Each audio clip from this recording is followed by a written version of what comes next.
Hello ladies and gentlemen, working on a 2006 Chevy HHR 2.2 LT. We're changing the downstream oxygen sensor. As you can tell, this is the brand that I'm using right here for this vehicle. It's a really good brand, never had problems with it.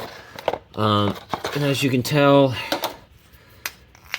this is what the oxygen sensor looks like. And if you want to know the size of this nut, it is actually a 22 millimeter wrench will fit around that nut on the factory and in the aftermarket. And this is what the end of it looks like. It's supposed to have 4 prongs. The thing is, on this car is, mine, they claim that both oxygen sensors for upstream, downstream, both have the square 4-pin. Well, just so you know, mine does not. The downstream has the 4-pin square. My top one has the 2.4 liter oxygen sensor, which is the triangle one with the 4 pins. When I went to like all the different auto parts stores like O'Reilly's, AutoZone, Discount, even on Amazon and eBay, they all said it uses both oxygen sensors use these.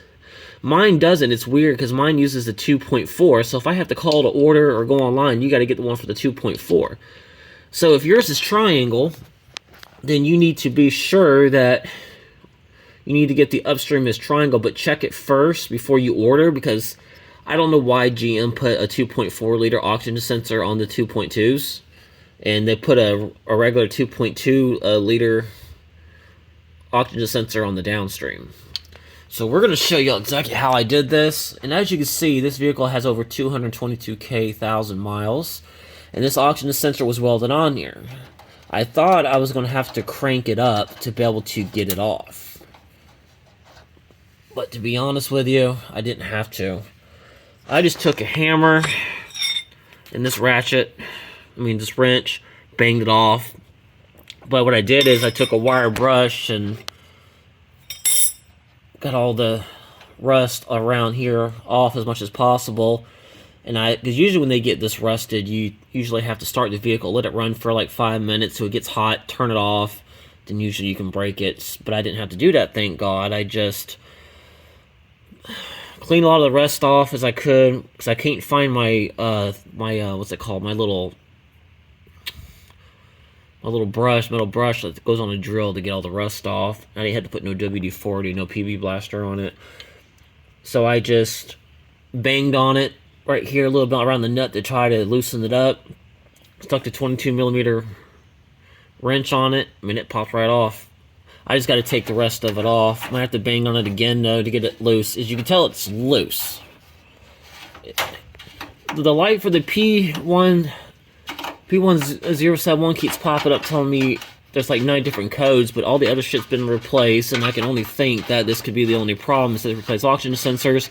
And as you can tell, this one does need to be replaced. It's rusted, it's welded, and I don't want to wait. And this thing is blacker than hell. Looks like it's wearing out.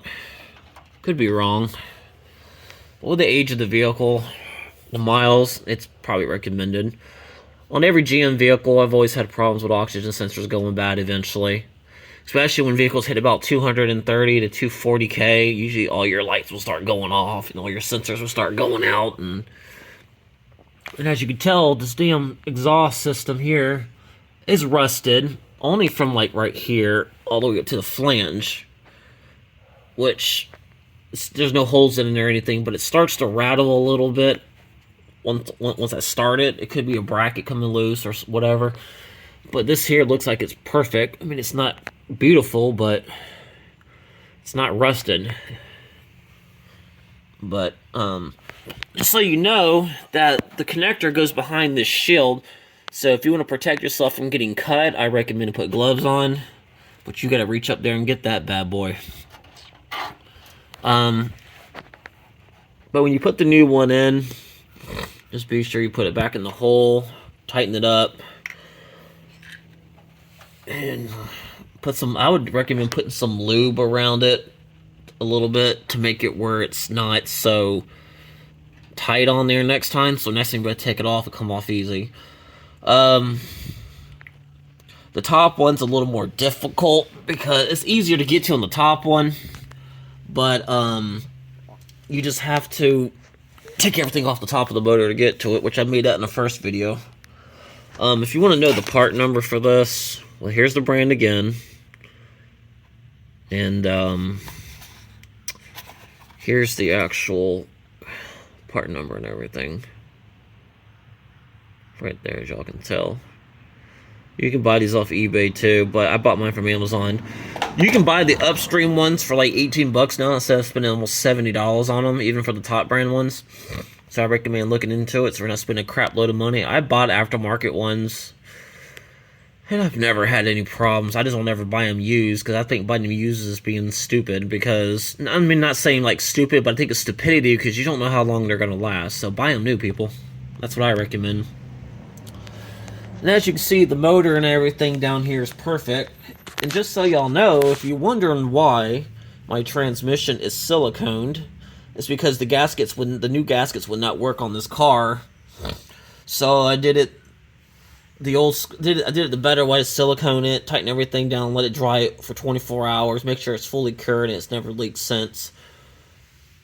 I had a problem with that not too long ago when the train fluid needed to be changed because it was brown, because whoever had the car never changed it before, so I went ahead and changed it, and she runs perfect. There's no leaks, nothing like that. And of course you gotta put a filter and everything in there as well. I hope this video helps on how to locate and to take out the oxygen sensor on these vehicles. Please subscribe to my channel. If you have any comments, feel free, and have a great one.